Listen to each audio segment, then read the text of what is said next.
આપણા બાળકનું જે આપણે નામ રાખીએ છીએ એ શું જ્યોતિષ મુજબ રાખવું જોઈએ કે પછી ન્યુમરોલોજી એટલે કે અંકશાસ્ત્ર મુજબ રાખવું જોઈએ? એના સંબંધિત મારો આજનો વિડીયો છે. બહુ જ જરૂરી છે આજના સમયમાં, કારણ કે મોસ્ટલી કહું તો મોસ્ટલી લોકો પોતાના બાળકનું નામ જ્યોતિષના હિસાબથી જ રાખવામાં આવે છે.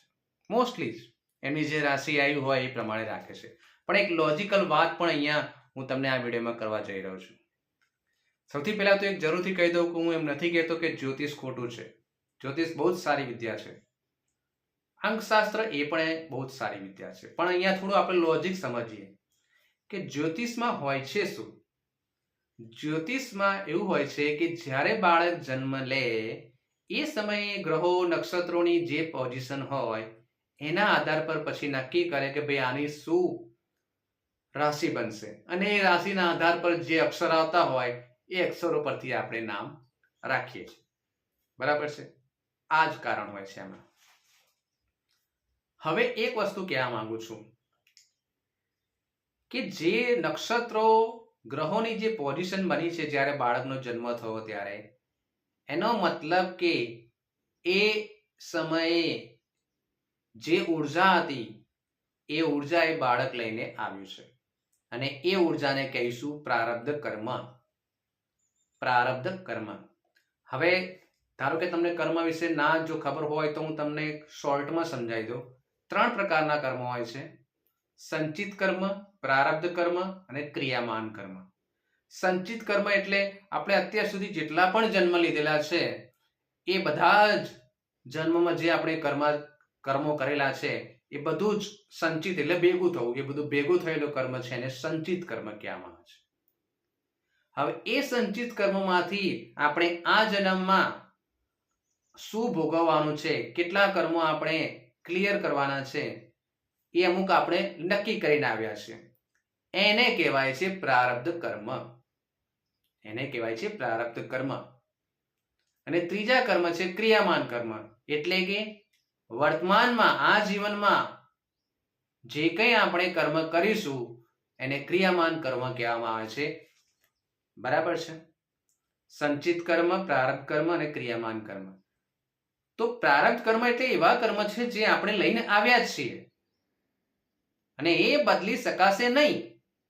આ વાત ગાંઠ બાંધીને મગજમાં ફિટ કરી લો કે પ્રારબ્ધ કર્મ એટલે કે જે ભોગવવાનું છે, સારું હોય કે ખરાબ, એ આ જન્મમાં મળવાનું જ છે. એને કહીશું પ્રારબ્ધ કર્મ. અને એ ક્યારેય પણ બદલાશે નહીં. એ ક્યારેય પણ બદલાશે નહીં પ્રારબ્ધ કર્મ. તો જ્યોતિષમાં જે નામ રાખવામાં આવ્યું છે ગ્રહોની પોઝિશન, નક્ષત્રોની પોઝિશનથી, એ તમારું પ્રારબ્ધ કર્મ છે. એ તમારી બર્થ ડેટમાં કુંડલીમાં બતાવી દેશે કે હા આવું બધું આ કરવાનું છે, આ સમયે આ થશે, આ સમયે મેરેજ થશે, આટલું ભણશે, બરાબર છે, આ સમયે આ એની હેલ્થ ઇસ્યુ થશે, કે પછી કોર્ટ કેસ થશે, કે છૂટાછેડા થશે, કે કેટલી એને પૈસા મળશે, વગેરે વગેરે વગેરે. એ બધું લખાઈને આવ્યું છે. એ પ્રારબ્ધ કર્મ છે.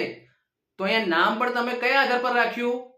પ્રારબ્ધ કર્મ પર આધારિત રાખ્યું છે. કારણ કે રાશિ શેનાથી નક્કી કરી? જે ગ્રહોની પોઝિશન હતી એ પરથી નક્કી કરીને. ગ્રહોની પોઝિશન પરથી જે આવ્યું છે એને પ્રારબ્ધ કર્મ કહીશું. તો તમારી રાશિ જે આવી એ પ્રારબ્ધ કર્મ છે. તમે નામ રાખ્યું એ પણ પ્રારબ્ધ કર્મથી. તો અહીં તમારી લાઈફમાં જે નામ તમને આપવામાં આવ્યું છે જ્યોતિષના આધાર પર, રાશિના આધાર પર, એ તમારી લાઈફમાં કોઈ પણ પોઝિટિવ ઇફેક્ટ નથી આપી રહ્યું, સકારાત્મક અસર નથી આપી રહ્યું. ખ્યાલ આવે છે હું શું કહેવા માંગુ છું? એ તમને સકારાત્મક અસર નથી આપી રહ્યું. પરંતુ અંકશાસ્ત્ર મુજબ જ્યારે આપણે નામ રાખીશું ત્યારે આપણે પોઝિટિવ અસર નાખીશું.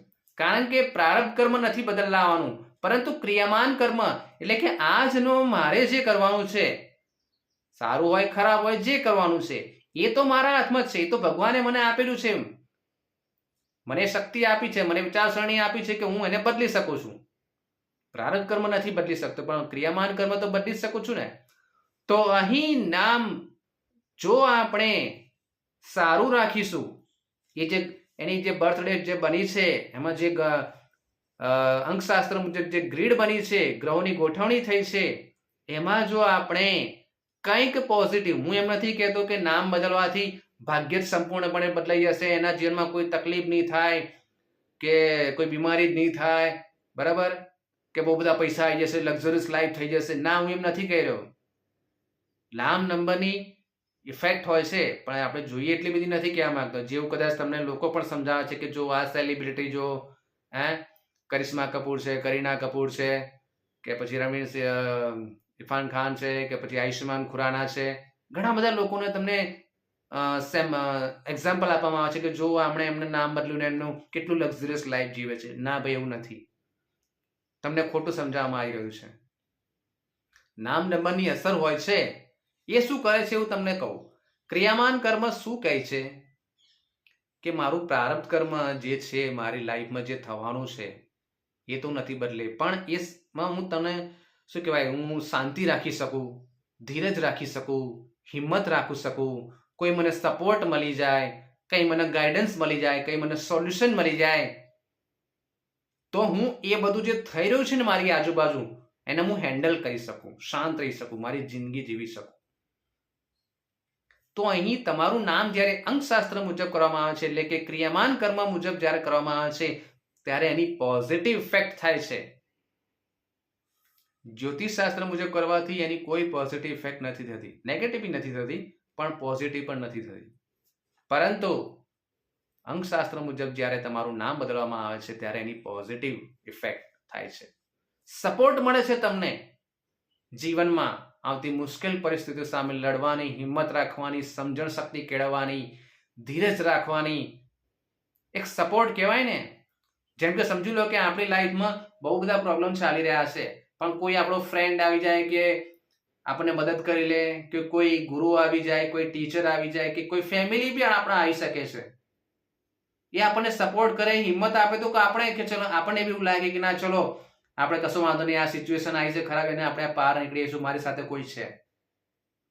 સેમ વસ્તુ કરે છે આ અંકશાસ્ત્ર મુજબ નામ જે બદલવામાં આવ્યું હોય, અથવા તો નામ જે રાખવામાં આવ્યું હોય એ.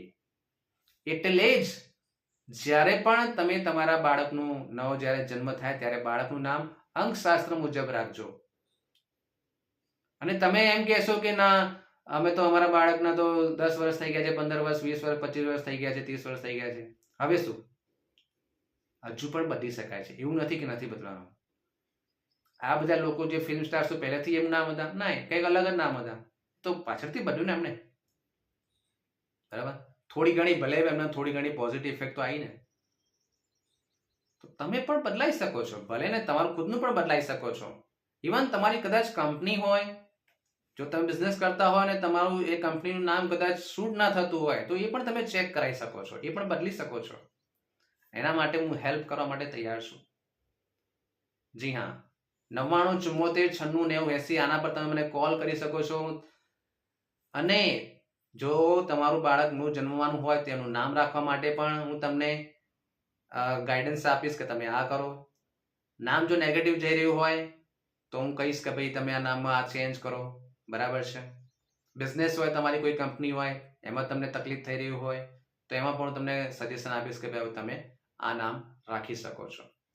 મીન્સ કે નામ બદલવાથી ભલે જેટલી પણ આમ પોઝિટિવ સપોર્ટ તો આપણને જરૂરથી મળશે, એટલું તો હું તમને ચોક્કસથી કહી શકું છું.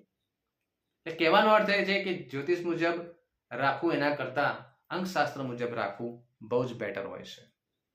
ઓકે, મારા ઘણા બધા હિન્દીમાં મેં વિડીયો બનાવેલા છે, ઉપર આઈ બટનમાં અને લાસ્ટમાં ઘણા બધા ગુજરાતી અને હિન્દી વિડીયોની લિંક મળી જશે તમને. તમે એને જરૂરથી જુઓ, તમને ઘણી બધી આમાં ઇન્ફોર્મેશન મળશે. સાથે સાથે ઓનલાઈન કે ઓફલાઈન રેકી શીખવા માટે ઓલિફાયર રેકી છે, કરુણા રેકી છે, એન્જલ થેરાપી છે, બરાબર છે, NLP છે, આવું ન્યુમરોલોજી છે સંબંધિત તમારે કંઈ કાઉન્સેલિંગ જોઈતું હોય, લાઈફના પ્રોબ્લેમ સંબંધિત કાઉન્સેલિંગ જોઈતું હોય, તો તમે મારો કોન્ટેક્ટ કરી શકો છો 99 74 96 90 80. Thank you so much.